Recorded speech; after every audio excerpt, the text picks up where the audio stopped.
adventures.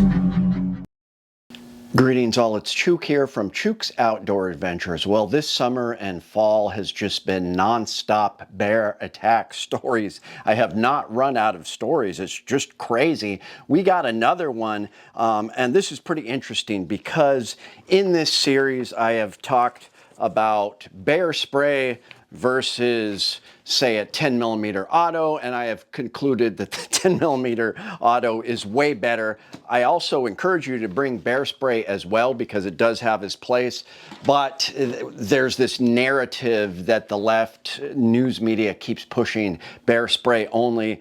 I believe they do not want anybody to own firearms, so they don't even mention firearms. Even agencies like in Montana and stuff, state agencies, will talk about bear spray only as a protective factor. And we've talked about the studies that have been done, and this fall alone is case in point that even a semi-auto 10mm will save your life, and it has in all these cases. But another interesting factor I have found is that you never want to hunt alone if you are in brown bear, grizzly bear country. It's just a bad idea, and I am guilty of that, and I'm really trying to work on. I don't do it as much as I used to. You do not want to hunt alone because in all these stories, one person gets attacked by a big grizzly and they would have been a goner in most cases if the friend didn't have a firearm as well and, you know, got them off, and, you know, they were both able to defeat the bear.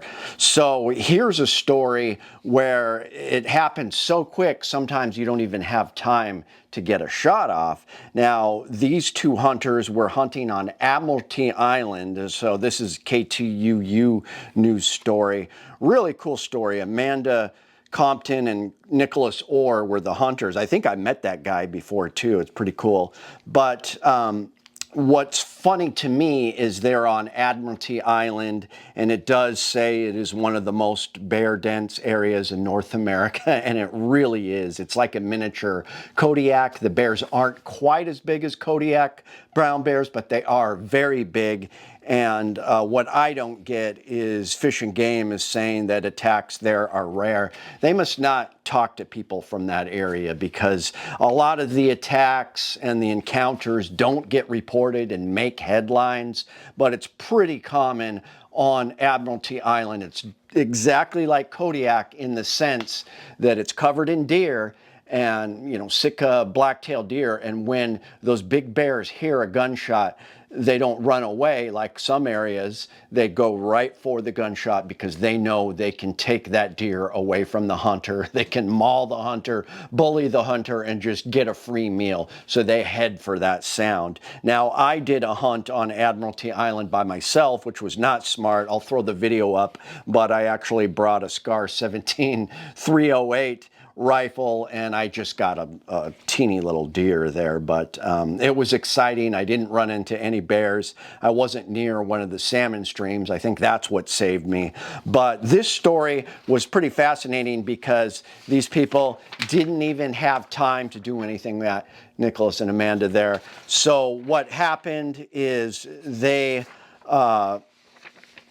they're going through Admiralty Island late September to go deer hunting, and they weren't even hauling. Usually in Admiralty Island, hunters are mauled by hunters who are, you know, slinging one of those little deers over their shoulder. The bear just comes on them and attacks them to take the deer. This time they ran into a sow with cubs, which is a very dangerous situation. Many times the sows will become protective and just attacked. So sow had a cub, and she had a split second. The bear charged from the brush, caught her completely off guard.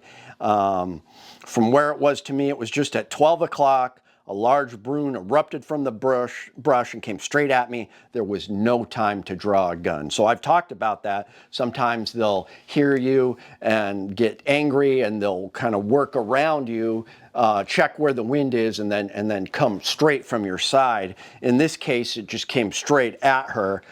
She dropped to the ground, covered her head, but the bear's jaws clamped down on her skull. Now, she got really lucky because it didn't rip her face off or bite her neck or anything. She just had a big bite laceration to her head. It chewed on her skull, and then she had a few more lacerations, a laceration on her hand, and just got cut up.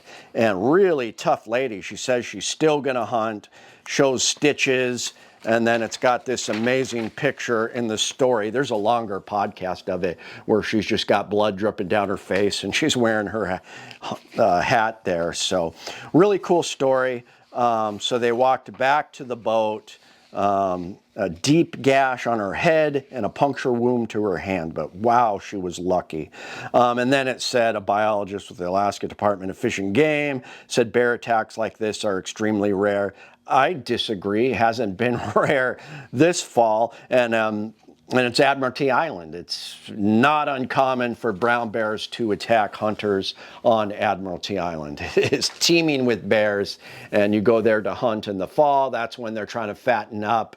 They're angry. They're trying to get food. They're trying to take your deer, or you may run into them with cubs, and yeah, that's going to be it. So they both had hunting rifles, and Nicholas talks about he was ready to shoot it off her, but it happened so fast that it had her head in its mouth, and he was getting ready, you know, to shoot it if he had to, but he didn't want to shoot her. Terrifying situation, but luckily she did what she was supposed to do. She took care of the threat, so she dropped the lady and just ran off with her cub, and that was it. Fish and Game decided not to go after that bear and kill it, which I think was a good idea, and that was the end of it. Not a shot was fired.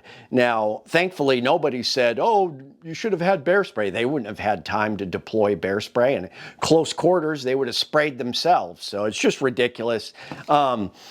I think the Glock 20 10mm is a no-brainer for bear protection.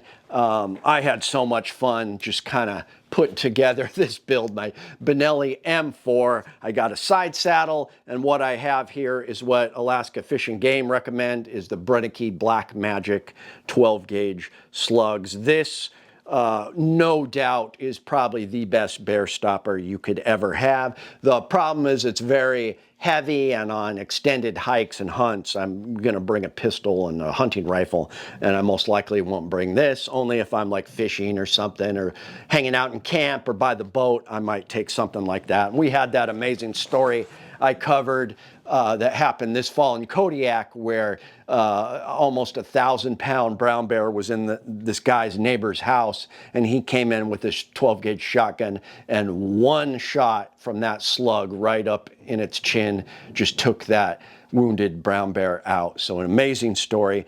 This story was amazing too. I'm glad that they didn't try to push the narrative of bear spray. It surprised me really, because they try to push it every time. But the takeaway from this story is do not hunt alone if you can, if you are in very thick bear country. So thanks again for tuning in. I'll have a Seiko 375 H&H video out in the morning tomorrow. And thanks guys, it's Chuke, your friend in the field.